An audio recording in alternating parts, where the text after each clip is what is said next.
3 blocks from my house, there's a wonderful bookstore called the Silver Unicorn. They have a large, and for me, very dangerous collection of cookbooks. They also carry many works for adults, teens, and children by authors of color and LGBTQIA+ writers. I browse there often. And when I spied Tricia Hersey's book, Rest is Resistance, a Manifesto, on the display table, it elicited a longing in me. I wanted to fall into it. So I had to buy it. And its opening line showed me why.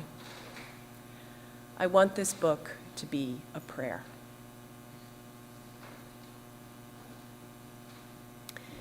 Tricia Hersey is a writer and theologian who speaks her truth boldly.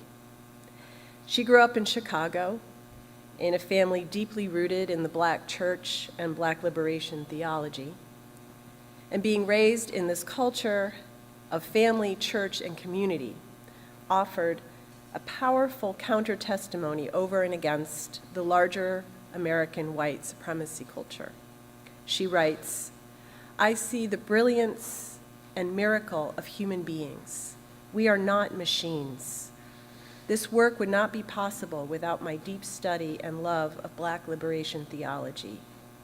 It was taught to me from a very early age that God cares for me, no matter my skin color, economic status, or ability. I learned as a young child from the Black church that my Black body was not criminal, and instead a deep reflection of God. Listening to my dad and other Black preachers holler a message of Black liberation from the pulpit shaped me and has allowed me to view white supremacy and capitalism as demonic forces that don't deserve to rob me. I was taught that God was on the side of the oppressed, and any theology that spread anything different was not a true Christianity. To read the biblical text from a lens of Black liberation opens doors and removes veils that have boosted my self-worth deeply from the inside. It's why I have such radical faith and a rooted belief in what I am born to do. I know that I was not born simply to exhaust myself inside a violent system. Hersey wrote this book to give the theological reflection or underpinning for the NAP ministry, which she founded in 2016. She was exhausted, not only by the demands of attending seminary full-time and working full-time and family and financial issues, but also by living in a nation that criminalizes Black bodies, resulting often in violent deaths in hands of police or others with guns. Exhausted from the history of racialized trauma that she inherited in her body, in her DNA.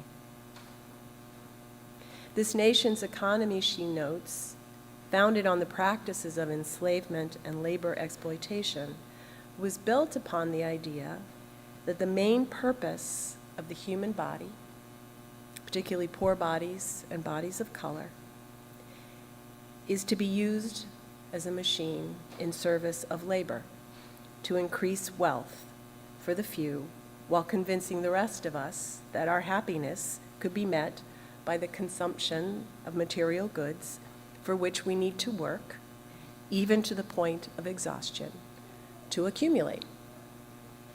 She calls this the grind culture. While in seminary, as Hersey researched the narratives of enslaved people, she found herself needing to take naps. She would be reading and then she would just fall asleep. And while she slept, she began to process and dream about the ancestors and their voices that she was reading. Through rest, she realized she was following in the footsteps of her ancestors, who also paused amid their forced labor in any moment that they could To rest, she learned, disrupted the demands of the grind culture by creating a sacred pause for her spirit, making room for her to dream, to hear the voices of her ancestors, the voice of divine spirit, and to tap into her own creative energy and sense of self. It gave her space to heal her mind and body and soul, as well as that of her community. Thus, she began the NAP ministry as an in-person and online community to help others find the same kind of opportunity for rest, to resist the continuing harm to their bodies and souls. I invite you to close your eyes. Take a deep breath and fall into a moment of rest as I share one of her meditations. I want you to firmly plant yourself inside your imagination. Take refuge in the beauty and power of our community care.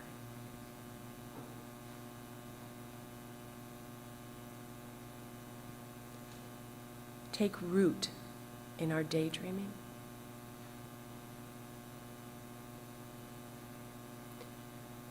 We can rest, build, and usher in a new way.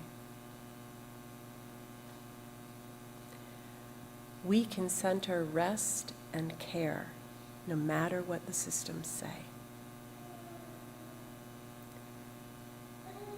Rest is a portal. Silence is our pillow. Hold silence with me now.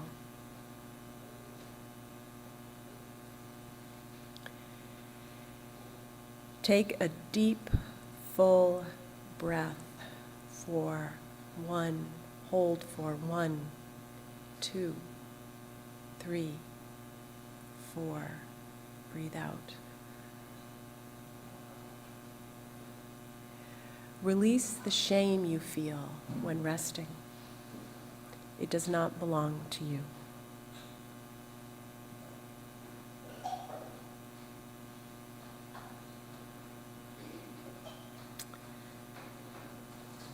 I invite you to open your eyes if you wish, or keep them closed. Release the shame you feel when resting. It does not belong to you. Just like when I saw the book, when I read that line, I just wanted to fall into it. I thought about my email inbox filled with articles and advice from consultants and colleagues about how to be a better minister by creating inspiring multimedia worship, growing membership numbers, fixing all the world's social injustices, maintaining a constant social media presence, an organized desk, and a good home-work-life balance. And don't forget self-care. Self-care is very important. It's hard for me not to get caught up in what I call competitive competence. As I see everything that I'm not doing that I feel I should be doing to be a productive minister and a productive person. Maybe I'm the only one who resonates with this last line, who feels that I can never do enough and therefore never be enough. But I suspect not, maybe, or I don't know, maybe I'm alone. Thank you. Percy writes that the NAP ministry came out of her reading and experience of Black liberation theology. But it is not just Black bodies who need rest. She recognizes the truth of Dr. King's assertion that we are all caught up in an inescapable network of mutuality, and that Black liberation requires working for the liberation of all, and thus, in her mind, for rest for all of us. She writes, rest is for the weary, for the hard workers, for those trying to make a way, for those making a way yet still suffering from disconnection, For those wondering when they will be able to get a full night's sleep and don't deserve rest because they've been socialized to believe this. For the faith workers and those on the front lines. To those raising children and trying to do what's best. To the entrepreneur, to the unemployed, to the blue-collar worker, to the white-collar worker, to those brainwashed by a system that has taught you you aren't enough unless you produce. Rest is for all of us. A global movement to be able to tap back into our divinity. The first creation story in Genesis, as I shared last week, is the big, grand story of a God greater than all who creates an entire universe from the farthest stars in the vastness of space to the tiny grains of sand on this little planet. And God does this through divine imagination, speaking creation, speaking life into being. And at the close of each day of creating, God says, Hene Tov, which means it's good. It was good. God even says this on the sixth day when God creates humankind in God's own image. Hene Tov includes all of us, each of us, every human being a unique embodiment of divine spirit. And after all this, on the seventh day, after bringing all life into being, God rests. God blesses the creation, and God rests in that blessing. And that theme of rest is woven throughout the Bible, not only in the idea of Sabbath and honoring a day of rest each week, but of every 7 years, giving rest to the land by letting the fields lie fallow, or every 50 years, the Jubilee, where all debts, the things that weigh heavily upon people, are forgiven so that everybody can start anew. And then there's this guy named Jesus, the great resistor of empires, who told his followers, "Come, all of you who are weary and burdened, and I will give you rest." But more than that, he modeled it. He often would just wander away to rest or sleep, only to be woken by anxious disciples. He paused to listen to people's stories as he healed them and fed them. And he told his followers that the Sabbath, sacred rest, was a gift, a divine gift to serve human beings, and not the other way around.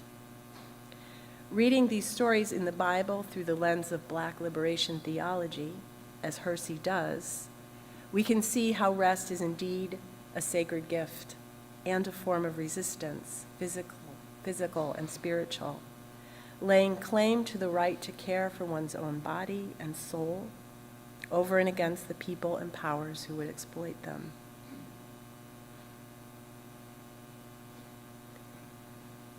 When we take time to rest, we create space to dream and to imagine. Take refuge in the beauty and power of our community care. Another line I want to fall into. Imagine this as our mission statement.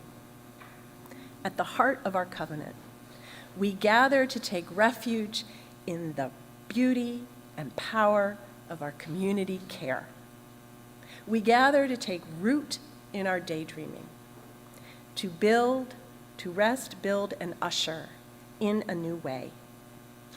We gather in a spirit of rest, of sacred pause, remembering our ancestors, creating hope by naming the world we dream about for our children, for humankind, and for our earth.